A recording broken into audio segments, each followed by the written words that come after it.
Mortal Kombat has one of the greatest rosters in gaming history. You got things like undead ninjas, you got four-armed monsters, you got blind telekinetic swordsmen, Hollywood actors, chaos clerics, soul-stealing sorcerers, you got everything. But this franchise is packed with some of the coolest characters ever created. However, not every Mortal Kombat character could be like a home run. It's not the touchdown, the zenith level character. Some characters just never really clicked with fans. Not because they were terrible, not because they were just poorly designed, but just because they were just, boring, and that's actually worse than just being bad. Now, before anyone gets mad, this isn't a video saying these characters are just straight up awful. In fact, I think that every character on this list has a lot of potential. They just never really lived up to it, whether it was their personality, their story, or just simply being overshadowed by better characters. These fighters never became nearly as memorable as they could have. So today, let's talk about Mortal Kombat's most boring characters.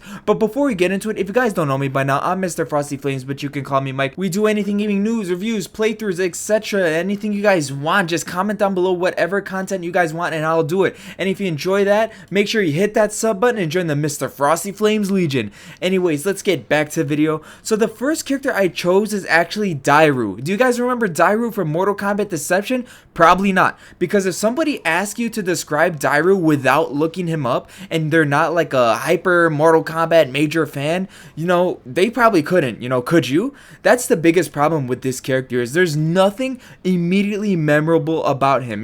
His design is fine. I guess his hair kind of looks weird. He kind of looks like he has a receding hairline with some drawings on his forehead. Like, what the hell? I mean, his fighting style is okay. His backstory is okay. Everything about Dairou is just, okay. And that's honestly worse than being controversial, like mocap or meat or something like that, because at least controversial characters get people talking. Dairou rarely enters the conversation at all. When people talk about the 3D era, they talk about characters like Kenshi, Havoc, Hotaru, Ashra, Onaga. Dairou almost never comes up. He had potential, but he never found an identity that made him stand out. And that's worse than being a bad character, because bad characters at least do stand out in their own ways, whether that's negative, whatever. They do stand out. They make lists, people talk about them. Average characters sort of just get lost in the bunch. And that's why being average is worse than being bad in Mortal Kombat, because in the world of Mortal Kombat, everything is crazy. Just being average, being in the middle, that won't work. And speaking of average, we're going to talk about another character, another Deception character, Darrius. I mean, Darrius was an MK1. I'll give him some credit. His design is pretty cool. He looks kind of cool. He kind of looks like Blade a little bit. But the idea of a revolutionary fighting against Order Realm, to me, is genuinely interesting. That's his backstory. The problem is, the games never really did much with him. He didn't really do much in MK Deception. He didn't really do much in MK1. He had a cool concept, yes he did, but he barely had any personality. Instead of becoming the face of rebellion in Order Realm, he became a supporting character that fans just forgot about. And that's frustrating, because the foundation was there. He just needed a little more development. I even think his moves look cool. The way he has that light blue glow to his kicks and he could shoot those blue glow fireballs or whatever they are. I think it's cool. He's like an MMA badass with blue glow whatever, right? The way he spins, he's very flashy, and I think that's good. I mean, it's unique enough. It's not like a Havoc where he's just causing chaos. He's just rebelling against Saito or the Order Realm against Hotaru, and that's unique enough. They just need to go back and develop on him more, but as of right now, he's boring because he really has no character, no nothing. He's just a rebellion leader, and that's it.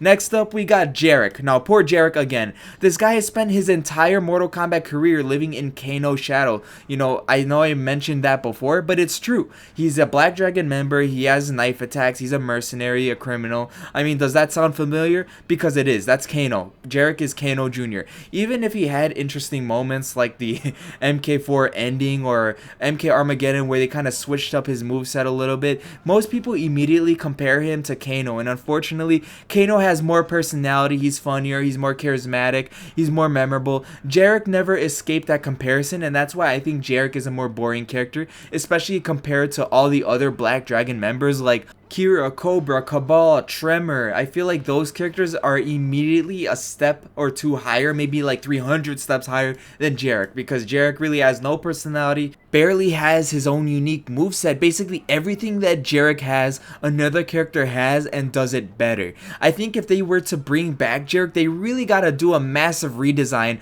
of everything about him. You know, still you could make him have a close tie to the Black Dragon, a close tie to Kano, maybe make him his son, or just a best friend, or just a close associate or something like that, but make him different, make him have a different personality. I say make him like cynical, make him just violent, make him like a mentally ill person that's just very violent for no reason, just lashes out, have extreme violent tendencies, you know, just a crazy dude. I feel like Mortal Kombat barely has people like that. Most of their villains are just, you know, stereotypical, you know, oh, I'm a bad guy because I want to conquer the world, I want all the power. Make Jarek just a bad guy because he's crazy or something like that. That would be unique, and that's what I want to see when Jarek comes back.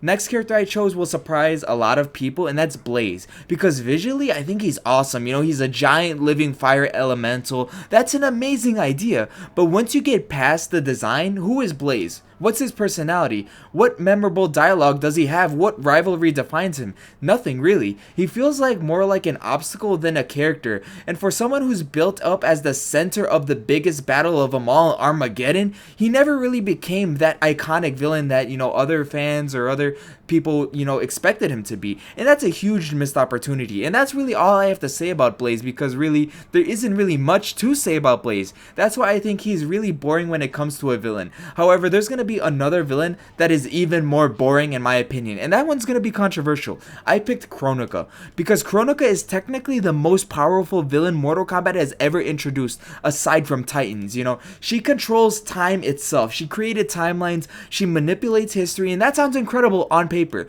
So why didn't fans connect with her? Because power isn't personality, that's why I think. Compare Chronica to say someone like Shang Tsung or Onaga or Shao Kahn. Those villains have charisma, they have presence, memorable dialogue. Chronica spends most of the story just explaining timelines. You know, she's important to the lore, but she isn't particularly entertaining. And for the final boss of MK11, I feel like that's a huge problem. And the second to last character that I picked is actually a very controversial one, and that's Frost, because this one hurts because I actually think Frost has tons of potential. I actually like her as a character. I just think she's boring. I like her design. She's one of my favorite characters, but as a character, if I'm not being biased, I think she's boring. A student of Sub-Zero who slowly becomes consumed by jealousy. I mean, that's a great premise. That's her 3D era premise, her bio, whatever you want to call it, her backstory. But the problem is, that's almost always where her story ends. You know, she gets angry, she betrays someone, she loses, repeat. Instead of growing her into her own character, she often feels stuck in the same cycle.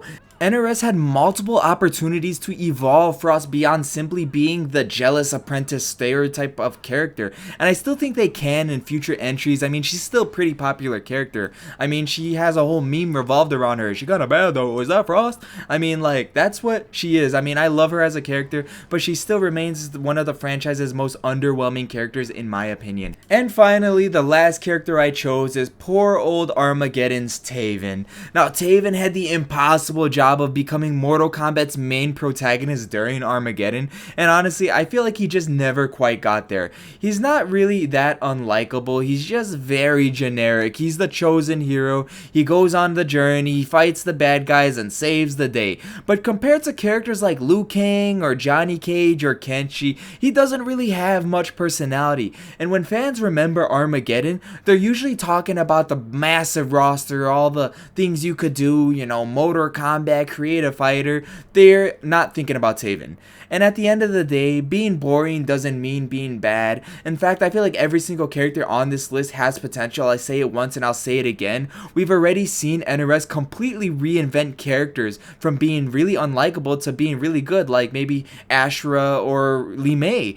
There is no reason that these fighters couldn't receive the same treatment someday, maybe in the next Mortal Kombat game. Sometimes all it takes is just one incredible story or just one amazing redesign, but as things still stand as of this video, these characters are just boring. These are the Mortal Kombat characters that I think never reached the level they were capable of.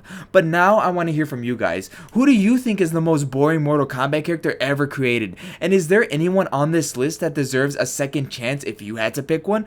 But you know, just let me know in the comments down below. If you enjoyed this video, please like, share, comment, and subscribe to join the Mr. Frosty Flames Legion. Thank you guys for watching. Mr. Frosty Flames out. Ciao.